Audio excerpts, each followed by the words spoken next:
आप सबको मेरी नेक ख्वाहिशात और सलामती की दुआएं। महाराष्ट्र के डिप्टी चीफ मिनिस्टर फडणवीस साहब ने एक ऐसा काम किया है जिसकी मुझे उनसे उम्मीद नहीं थी।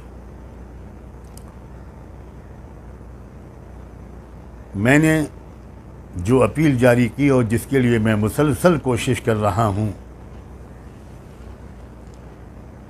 कि महाराष्ट्र के वोटर इस इलेक्शन में 100% वोट डालें,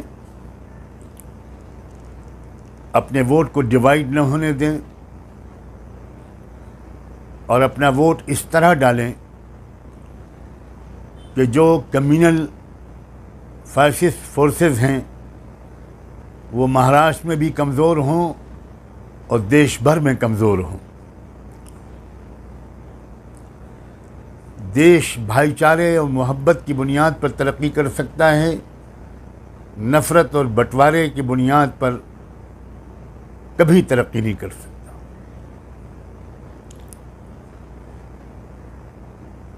मैंने अपने उस स्टेटमेंट में ये बात भी कही थी कि मेरी इस कोशिश को बार बार वोट जिहाद का नाम दिया जा रहा है। मैंने कहा था कि मैंने 13 तारीख को अपनी बॉम्बे की प्रेस कॉन्फ्रेंस में जिन कैंडिडेट्स को सपोर्ट करने की अपील की थी उनमें से 23 के सिवा आउट ऑफ 288 288 में 23 के अलावा सब के सब हमारे हिंदू भाई बहनें हैं। हिंदू भाई बहनों को वोट देने की अपील करना, क्या ये वोट जिहाद है? 750 किसान अपने अधिकारों की मांग करते हुए शहीद हुए, मारे गए, हलाक हुए। क्या उनके अधिकारों की बात करना और उनसे सही डायरेक्शन में वोट डालने की अपील करना, क्या ये वोट जिहाद है? लाखों यूथ, हमारे नौजवान बच्चे और बच्चियां, और हमारे से मुराद मुस्लिम नहीं हैं, मैं पूरे महाराष्ट्र के नौजवानों की बात कर रहा हूं, जिनमें मराठा भी हैं, जिनमें दलित भी हैं, जिनमें ओबीसीज भी हैं, जिसमें दूसरे धर्मों के मानने वाले भी हैं। वो अपने माँ बाप की गाढ़ी कमाई खर्च करके, खून पसीना एक करके ग्रेजुएशन और पोस्ट ग्रेजुएशन करते हैं, लेकिन उनको जॉब नहीं मिलता। ऐसे नौजवानों की आवाज़ उठाना, क्या ये वोट जिहाद है? महिलाओं की इज्जतें लूटी जा रही हैं, क्या उन महिलाओं की आवाज़ उठाना, क्या ये वोट जिहाद है? जगह जगह मॉब लिंचिंग हो रही है, जो यकीनन भारत की खूबसूरत पेशानी पर एक काला टीका है, एक कलंक है। क्या इस कलंक को मिटाने की कोशिश और भारत की छवि को खूबसूरत बनाने की कोशिश, क्या ये वोट जिहाद है? क्या मराठों के उभरते हुए बहुत मजबूत लीडर जरंगे पाटिल, वो जब फडणवीस के ख़िलाफ़ बोलते हैं और साफ साफ ऐलान करते हैं कि मैं फडणवीस को गिरा कर रहूँगा, बीजेपी को गिरा कर रहूँगा, तो क्या वो वोट जिहाद की बात करते हैं? और जब अजीत पवार और एकनाथ शिंदे ये बात कहते हैं कि बटोगे तो कटोगे,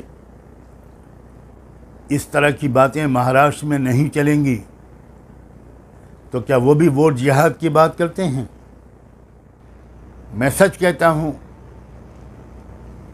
मुझे फडणवीस साहब से ये उम्मीद नहीं थी। वो एक पढ़े लिखे आदमी हैं। जब मैंने ये कहा था कि अगर ये वोट जिहाद है तो क्या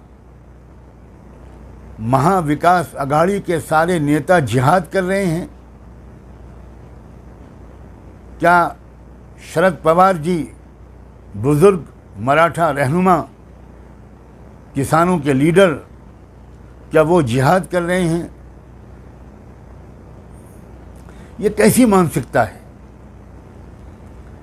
जब राहुल गांधी मजलूमों की, कमज़ोरों की, अल्पसंख्यकों की, ओबीसीज की आवाज़ उठाते हैं, कास्ट सेंसस की बात करते हैं, तो उनको मौलाना राहुल गांधी कहा जाता है।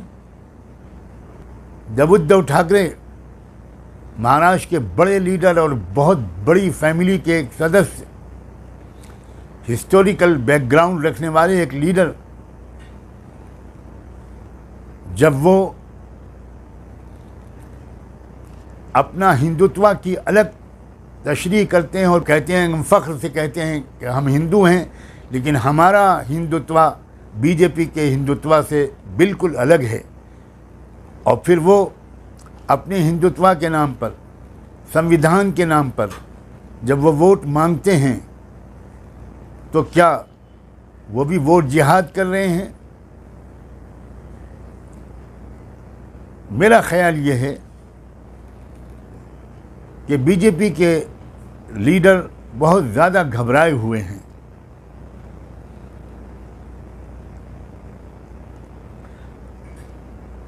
और इस फ्रस्ट्रेशन की वजह से इस तरह की बातें कर रहे हैं जो भारत की संस्कृति और महाराष्ट्र के कल्चर, छत्रपति शिवाजी महाराज की टीचिंग्स से उनका कोई ताल्लुक़ नहीं है। मैं अपनी आवाज़ बुलंद करता रहूँगा, इसलिए कि मैं भारत को अमन और शांति का गहवारा बनाना चाहता हूँ। भारत के तमाम समाजों के बीच में भाईचारा और एकता फैलाना मेरी ज़िंदगी का मिशन है।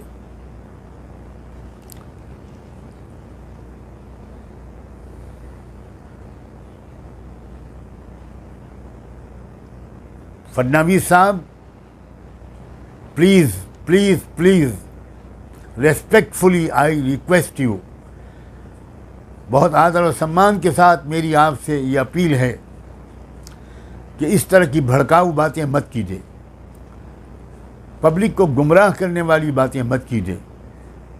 अब भारत की जनता बहुत मैच्योर हो चुकी है, और जितनी मैच्योरिटी उसने लोकसभा के चुनाव में दिखाई थी, मैं तो ये आशा करता हूँ और ये देख रहा हूँ कि उसी तरह की मैच्योरिटी, बल्कि उससे भी ज़्यादा की मैच्योरिटी वो महाराष्ट्र के इलेक्शन में दिखाएगी, और उन तमाम कैंडिडेट्स को विधानसभा में भेजेगी जो संविधान की रक्षा करेंगे, डेमोक्रेटिक वैल्यूज़ की हिफाजत करेंगे, और वो कमिटेड होंगे भारत की एकता और अखंडता के लिए, भारत के रहने वाले तमाम गरीबों, किसानों, मज़दूरों, दलितों, लिंगायतों, क्रिश्चियंस, सिख भाइयों, मुसलमानों, सब के साथ वो इंसाफ करेंगे। मैं उम्मीद करता हूँ कि आने वाला इलेक्शन अच्छे नतीजे लेकर आएगा। आप सब ने मेरी बात सुनी, मैं आपका दिल से आभारी हूँ। बहुत बहुत शुक्रिया।